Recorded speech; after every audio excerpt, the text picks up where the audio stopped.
I was betrayed and manipulated by my own family, but I managed to turn it around. I never imagined I'd one day need to share something so personal with others, but I realized that sharing my story might be the truest way to heal the wounds left behind and perhaps help those going through something similar. My life, to a certain extent, seemed stable. I had a seemingly close-knit family, moments of togetherness that, on the surface, gave the impression of harmony. It was as if everything was in place, but deep down, I felt that some things were always out of whack. Small, offhand comments, unresolved arguments, an atmosphere of veiled competition between who should support each other. At first, I pretended not to see it, preferring to believe that every family has its quirks, and that ours was nothing more than that. But over time, these small signs transformed into something much bigger, something that began to suffocate me and make me question not only who I was within that home, but also my value as a person. Before I tell you what really happened, I think it's important to introduce myself. My name is Renata, and when it all began, I was 27 years old. I worked at a small design firm, passionate about what I did, but still building my professional career. I lived alone, independent, but my life revolved largely around my family. I always thought that being around was a way to compensate for some past absences, to be that daughter who was there for everything, since my brother Fernando had gone his own way. I was the one who accompanied my mother to doctor's appointments, the one who called my father every Sunday, the one who offered support whenever a need arose. This was my reality, and although exhausting, I was proud of this role. It was in this context that Patricia, my brother's wife, began to occupy an increasingly larger space within our family dynamic. At first, I really tried to accept her, believing that, because I loved my brother, I should find a way to live with her as best I could. But gradually, I realized there was something off about her behavior. Patricia had a subtle way of making venomous comments, always disguised as concern or a joke. She spoke about me as if she were defending me, but in reality, she was constantly questioning my choices, my attitudes, even my way of living. It was as if, without realizing it, I was being placed in a position of constant distrust of my own parents. At first, I thought it was all in my head, that maybe I was being too sensitive. But over time, I began to notice how my parents, especially my mother, began to see me differently. Marcia, who always praised me for my dedication, began to demand more, questioning whether I was truly doing my best, as if I had stopped being the exemplary daughter they always valued. It hurt me, but I still believed it was a phase, that maybe it was just my mother projecting her frustrations onto me. But with each family gathering, I left feeling more exhausted, as if something were being taken from me. Things really intensified when I realized Fernando wasn't talking to me the same way anymore. He, who had always been my partner in long conversations and exchanged advice, began to withdraw. In place of complicity, there were short answers, sidelong glances, and even the impression that he was judging me. It was at that moment that I realized it wasn't just my discomfort. There was something bigger going on, something that was eroding the bonds I cherished so much. I still wasn't sure how, but I knew Patricia was at the center of it all. The weight of this realization was the first step in a battle that would completely change my life. With my brother's departure, I began to feel an emptiness I couldn't explain in words. It was like losing a piece of myself, because Fernando had always been the one who understood me without needing much explanation.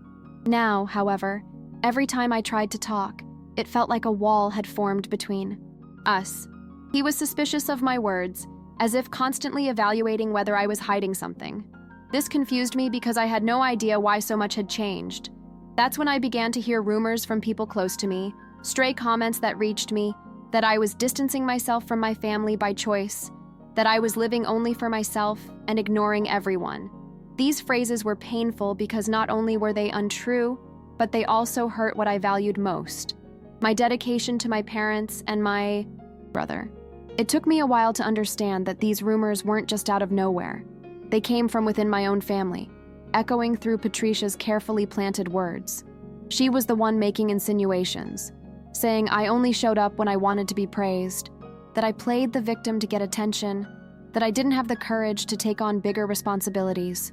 All of this, of course, was said in a tone of concern, as if trying to open everyone's eyes. Little by little, she managed to create a version of me that didn't exist, a Renata who seemed selfish, ungrateful, and even manipulative. And worst of all, my mother, Marcia, started to believe it. I don't know if it's happened to you, but being disbelieved by the ones you love most is one of the loneliest experiences there is. I tried to talk to my mother, to explain that many things weren't as she imagined, but she would interrupt me, as if she'd already made up her mind. She'd say I was seeing problems where there weren't any, that Patricia only wanted the best for the family, that I was being too hard on her. It destroyed me inside. It was as if my word had no value, as if I'd lost my place as a daughter.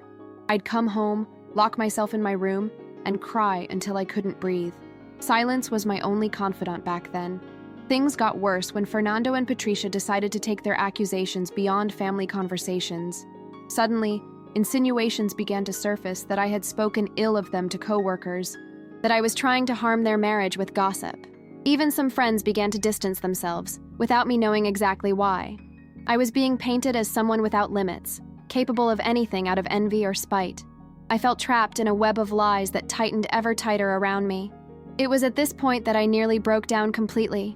I seriously considered cutting all ties, disappearing for a while, pretending that family wasn't mine anymore.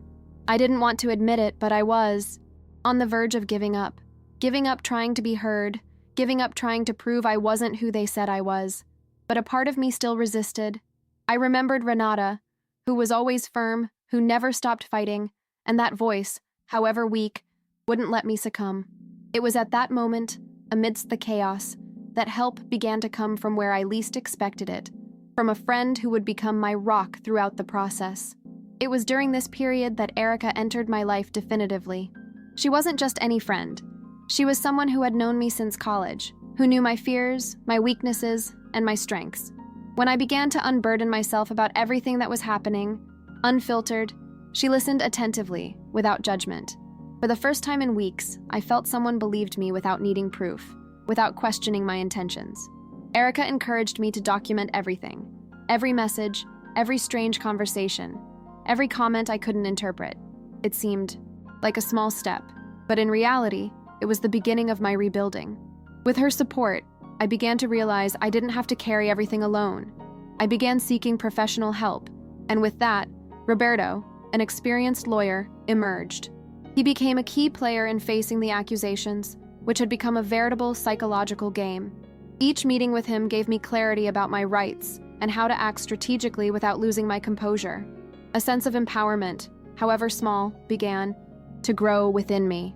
For the first time, I felt I could face not only Patricia's lies, but also the disbelief of those who were supposed to be on my side.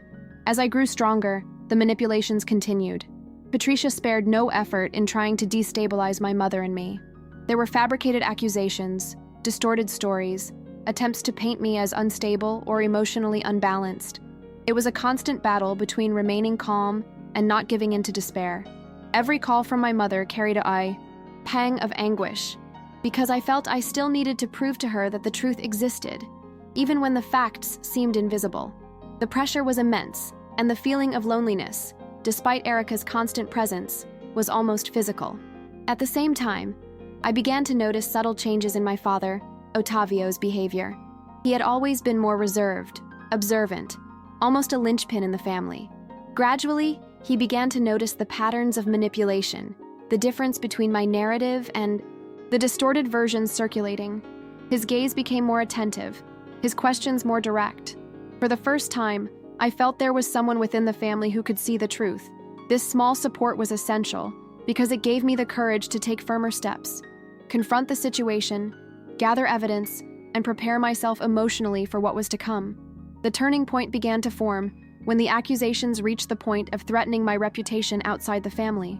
Friends drifted away, coworkers began to question my actions, and the feeling of injustice became unbearable. I realized it wasn't enough to just wait for the truth to emerge. It was time to act. I began meticulously recording everything, talking to Roberto about every detail, gathering evidence, and preparing to confront the lies head-on. It was a period of exhaustion, fear, and anxiety, but also of awakening to my inner strength, which until then I hadn't fully recognized. The process began quietly, but with a growing tension that seemed to grow with each passing day. Patricia made subtle accusations, but enough to tarnish my reputation, and the feeling of being constantly watched and judged became oppressive. Each court appearance was a test of endurance. I had to remain calm, articulate, and consistent, even when the pain threatened to overflow. Meanwhile, my mother still wavered between believing me and giving credence to the words of my brother's sister-in-law. This psychological game of who would be the voice of truth left me in a constant state of alert, and with each new episode, I felt my strength being tested. Despite my fear, I began to see small victories that fueled my determination. Each piece of evidence we gathered with Roberto, each document, each testimony that confirmed my version, was a piece that reinforced not only my legal defense, but also my self-esteem and emotional security. I found myself learning to stand up for myself, to say no without guilt, to not give in to Patricia's pressure or my mother's criticism. It was through this process that I realized that part of my overcoming of the odds depended on my ability to believe in myself before expecting anyone else to. The confrontation with Patricia became inevitable. During the courtroom, I realized how much she had prepared to manipulate every detail, twist every word, and use my own flaws against me. I felt my heart race, the urge to flee, but something inside me said, "You can't back down now." And it was in that moment that I understood that overcoming fear isn't about the absence of fear, but about acting despite it. Every word I said, every argument I presented, was a step toward reclaiming my freedom, my dignity, and my place within my family. At the same time, I noticed my father, Ottavio, taking a more firm stance on my side. He began to question, to confront, to see beyond the lies. This silent support was essential to keeping me emotionally balanced. Realizing I wasn't entirely alone, that there was someone within the family who could perceive the truth, was a crucial turning point. My mother, still resistant, began to notice nuances she hadn't noticed before, though she was slow to admit she'd been deceived. Every look, every firm comment I made helped break the cycle of manipulation Patricia had created. The courtroom moments and family confrontations were exhausting, but little by little, I felt the tide was turning. Patricia's narrative began to lose steam. The evidence we had gathered was irrefutable, and even though there were still skeptical looks, my own confidence grew with each concrete victory. I was learning that my voice could be heard, that my truth had value, and that overcoming suffering wasn't just a judicial outcome, but the rebuilding of my inner balance. The battle, though painful, was beginning to reveal the path to my emotional freedom and the reclaiming of my place within my own family. The outcome began to take shape when the truth finally began to prevail in court. Each piece of evidence presented, each witness who corroborated my version, slowly undermined Patricia's narrative. I felt a mixture of relief and exhaustion. Relief at finally being heard, exhaustion from all the emotional toll I had endured. My heart raced with each new confirmation of justice, and although I knew there would still be family consequences to face, that was the first moment I felt I could breathe more easily. My mother, Marcia, took a while, but she began to see the full extent of the manipulation. It was a delicate process of observation and silent confrontation with her own beliefs. She began to listen to me carefully, to question Patricia, to recognize that some actions and words had deeply harmed me. This recognition, though belated, was one of the most important moments in my reconstruction. Seeing my mother begin to support me again brought me not only comfort, but also the certainty that the truth, even when ignored for time, always finds its way. Fernando had to deal with the weight of his choices. He saw how lies can corrupt relationships and how decisions based on manipulation can drive important people away. Although there was still hurt, his attitude gradually began to change. He began seeking rapprochement, albeit cautiously, realizing that trust needs to be rebuilt patiently. This process taught me that overcoming adversity isn't just about winning an external battle, but also about understanding the effects of lies and learning to deal with the consequences maturely and calmly. For me, the greatest victory was internal. I regained my self-esteem, my dignity, and the ability to trust my own perception. I learned to stand up for myself, to reject manipulation, and to value the connections that truly matter.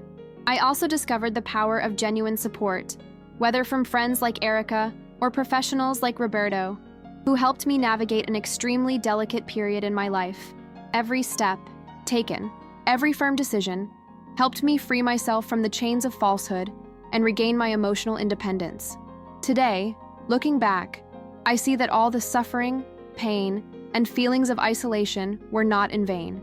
They taught me the power of truth, the importance of standing up for yourself courageously, and the need to break free from toxic relationships. My life has been rebuilt with dignity, balance, and autonomy. There are still scars, it's true, but they don't define me. On the contrary, they remind me of how much I was able to endure, learn, and grow. Sharing this story is an act of gratitude and inspiration. It helps others realize that, even in the face of betrayal and manipulation, it is possible to rise up and achieve emotional freedom.